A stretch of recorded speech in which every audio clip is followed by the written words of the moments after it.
Let's start with roll call. Berrigan. Here. Ms. Henderson. Here. Dr. Watkins. Here. Mrs. Beck. Here. And let's stand, sorry. Here. Stand for the Pledge of Allegiance, followed by a moment of silence, please. I pledge allegiance to the flag of the United States of America and to the republic for which it stands, one nation, under God, indivisible, with liberty and justice for all.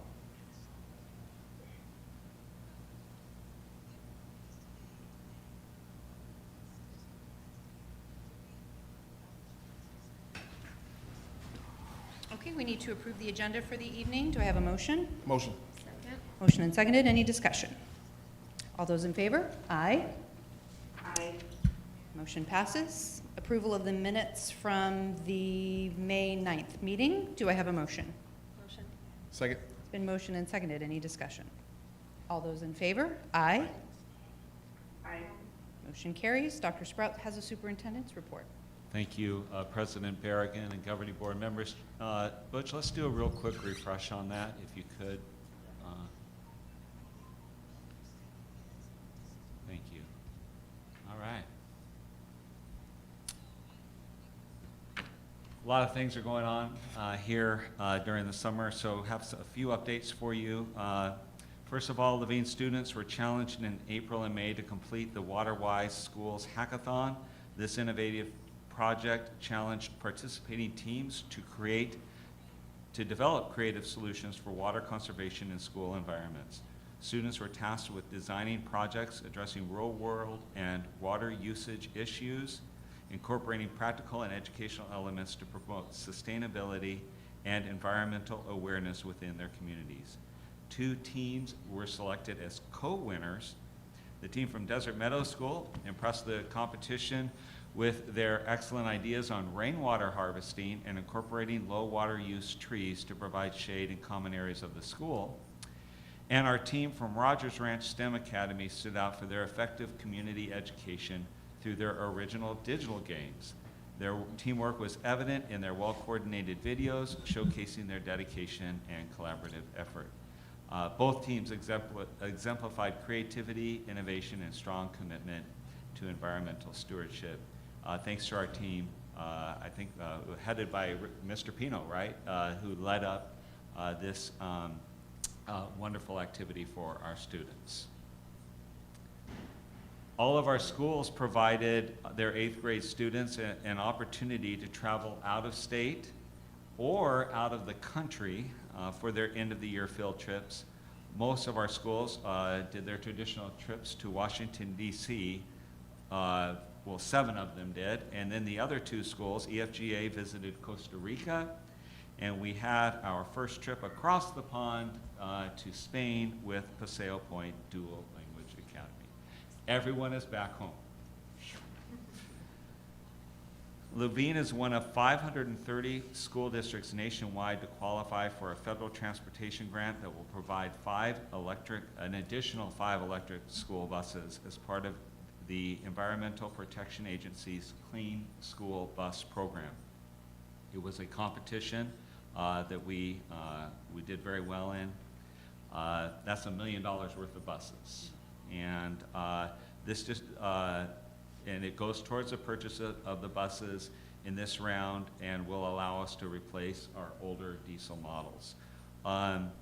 So we plan to order these 5 new buses in 24-25 and are working to determine how soon charging capacity will be available to support these additional electric buses to fully utilize available rebates and grant funding. So to keep track, we have 2 buses in the lot right now. We have 5 more on order. This will be another 5 on top of that. We are looking at other grant opportunities. So right now we are, guaranteed 12 buses. The other part that has to go along with this is working with SRP to make sure we have the power to charge all of these, and so our team is doing that. But we are definitely moving into the EV realm. So.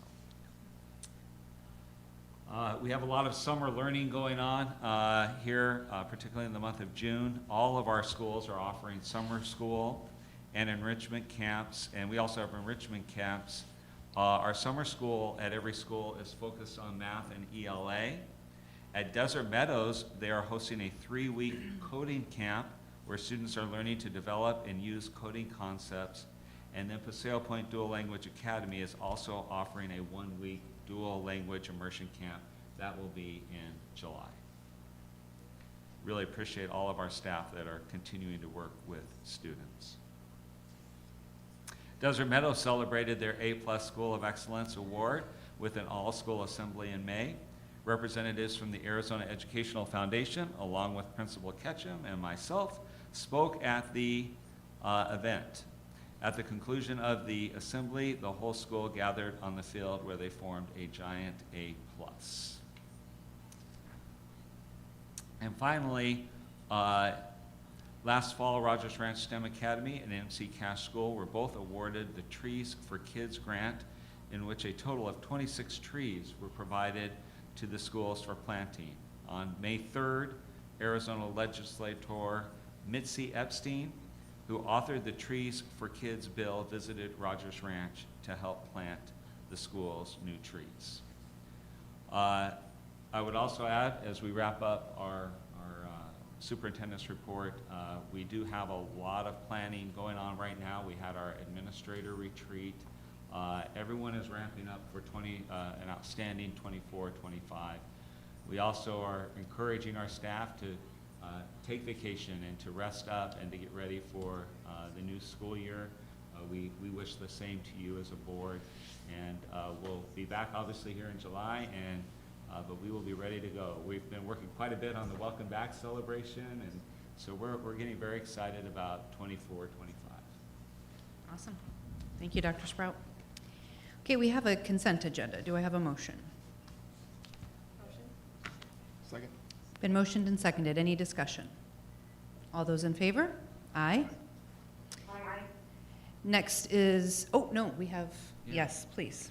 Thank you, Introduce. President Berrigan and governing board members. I'm very excited to introduce tonight 2 new administrators to our district that will round out and fill our administrative team. And so first, our new Safety and Communications Coordinator, Michael Gowell. Welcome, Michael. And our new Community Engagement Coordinator, Julie Starkey.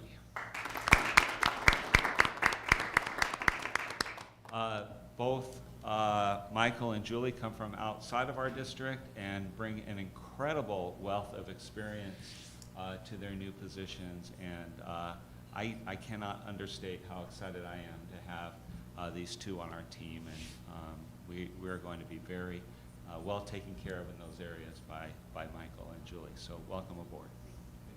Excellent. On behalf of the board, to you as well, Michael and Julie, welcome.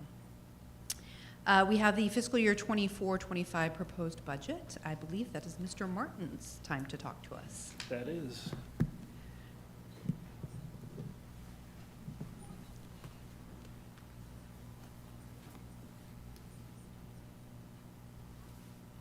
All right, President Berrigan, Superintendent Sprout, members of the governing board, our proposed budget for next school year is on the agenda for approval tonight.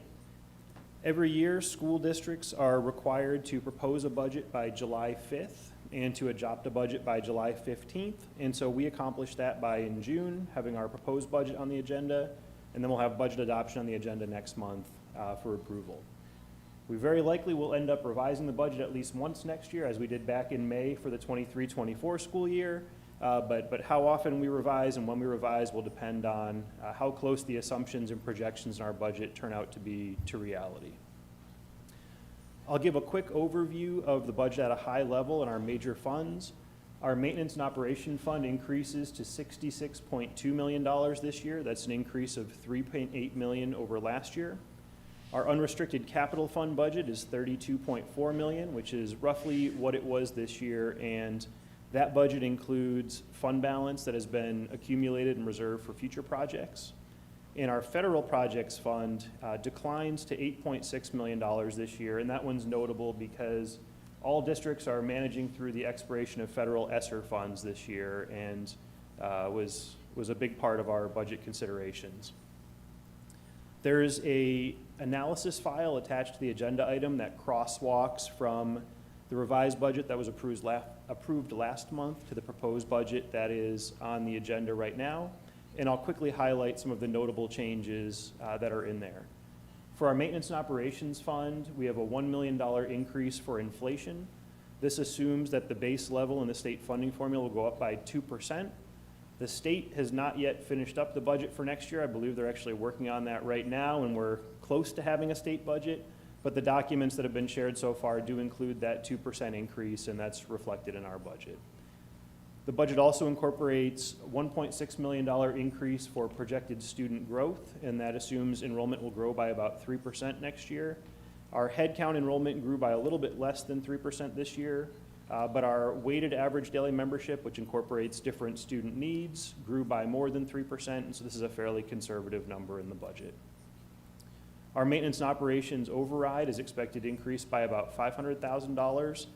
That one, because nothing in school finance is simple, is based on prior year student numbers, and so the increase there is the growth in our student count from the 22-23 school year to the current school year, and also inflation in the funding formula. Our fund balance will also begin next school year about $2.5 million higher than it began this school year, and each of those increases is offset by the loss of one-time funding that was in the state budget this year. In the current year, the state allocated $300 million of funding on a one-time basis. Our share of that was $1.9 million, and that will go away in next year's budget, so that offsets some of the other increases.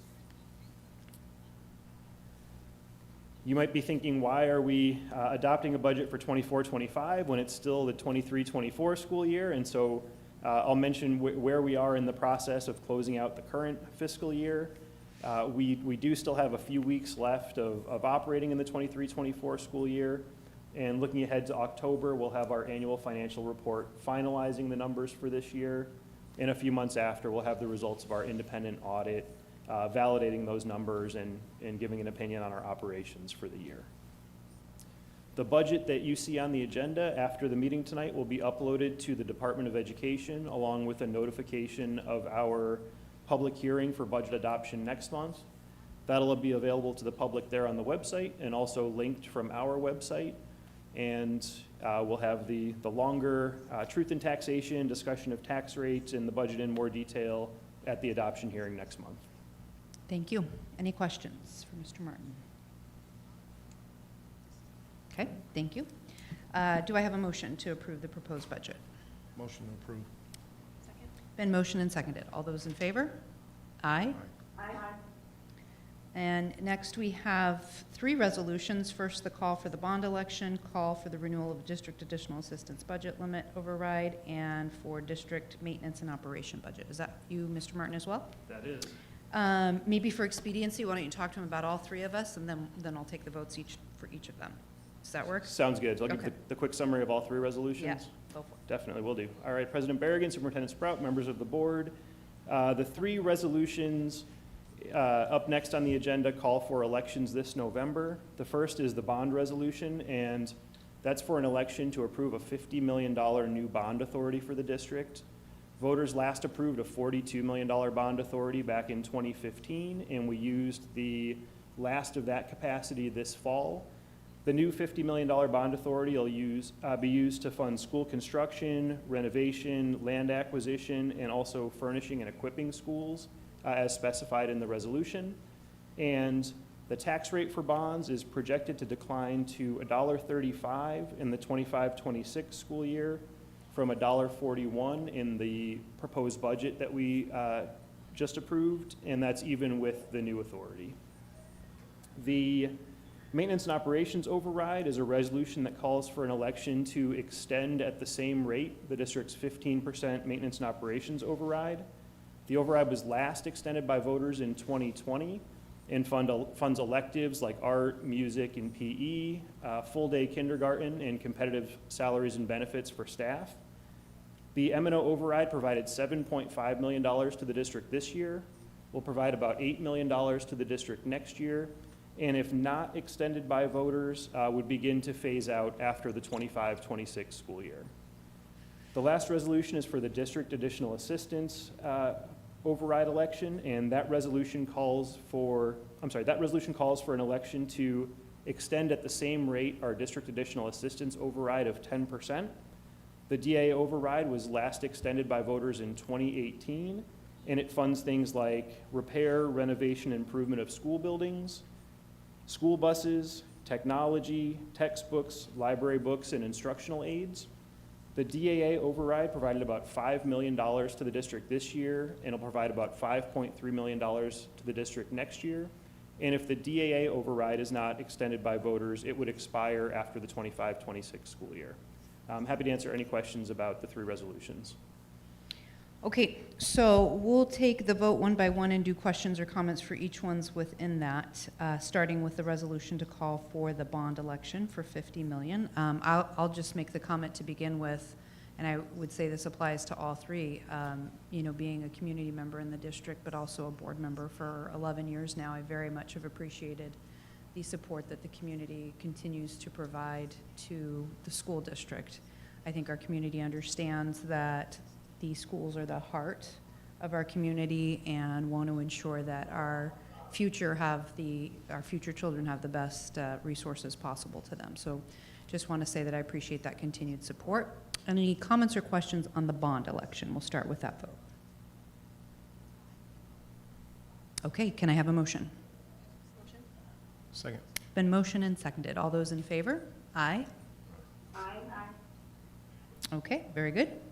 Next, the district additional assistance override. Any comments or questions on that? Okay, I'll make the motion. Do I have a second? Second. Motion and seconded. All those in favor? Aye. Aye. Did I get you two? Yeah, okay. 5-0, thank you. Okay, and then finally, the resolution for the district maintenance and operation budget override. Do I have a motion? Excuse me, do I have any questions or comments? Do I have a motion? I'll motion. Is that Jennifer? Yeah. And I'll second that one. It's been motioned and seconded. All those in favor? Aye? Aye. Okay. Very good. Thank you, Mr. Martin. And next we have the superintendent performance pay. We had the executive session last meeting, I believe. Was it last meeting? Maybe 2 meetings ago? So this is the approval of what was discussed in that meeting. I would like to make that motion. Do I have a second? Second. It's been motioned and seconded. Any discussion? All those in favor? Aye? Aye. Motion carries 5-0. Any comments from the board? I'll start with my friends who are apparently on vacation. Ms. Getzky? No, thank you for being flexible with my vacation, but I hope you guys have a great summer. We'll see you next month. Yep, no problem. Thanks for still phoning in while you're on vacation. Ms. Anderson? I really had no comments. I'm actually not on vacation. I'm here on a work trip at a safety knee unification workshop. Sounds incredibly exciting. Where are you exactly? I'm in Minnesota. I'm actually at the Mall of America right now. Oh, okay. Got it. Okay, Ms. Abeg. Not much, just thanks. Yes, no, it was actually a really great workshop, with the school safety stuff, so it was very informative. But just good luck or just enjoy your summer, everybody, before the next school year. Thank you, Michelle. Go ahead. Just thanks everyone, you're working hard all summer, but hope you get that break in too. And also I know we had the superintendent performance pay, and thank you again, Dr. Sprout, for the great leadership and creating a great team and culture here in the district, and I know it trickles down to every level, so I appreciate all that you do. Dr. Watkins. Just that I enjoyed the graduation ceremonies I got to attend. Thought I said a few good words. A couple parents came up to me after the fact, but I really enjoy it. It's a good time at Rogers Ranch and Trailside. It was great. Excellent. I only got to attend Estrella Foothills just because of where it falls. It's hard to get anything in before that one or after that one. But it was an incredible ceremony, well organized, well celebrated, and I appreciated the time that I was able to spend there. I would also say thank you to Mr. Giel from Gust Rosenfeld for being here. Should we have had any questions, or if any board members have legal questions afterwards, he'd be, you play Stump the Lawyer with him if you want. And with that, we have our next board meeting on July 11th, where we will adopt the budget and do a couple other items. And now we need to President Bergen, real fast. Can I also say welcome to our As well, new yes. hires here. I didn't get to say that, but I heard a lot of great things, and it's Yeah. exciting to have you on board. Very good. Okay, I'm going to motion to adjourn. Do I have a second? Second. Motion and seconded. All those in favor? Aye. Aye. It is Aye. 4:21.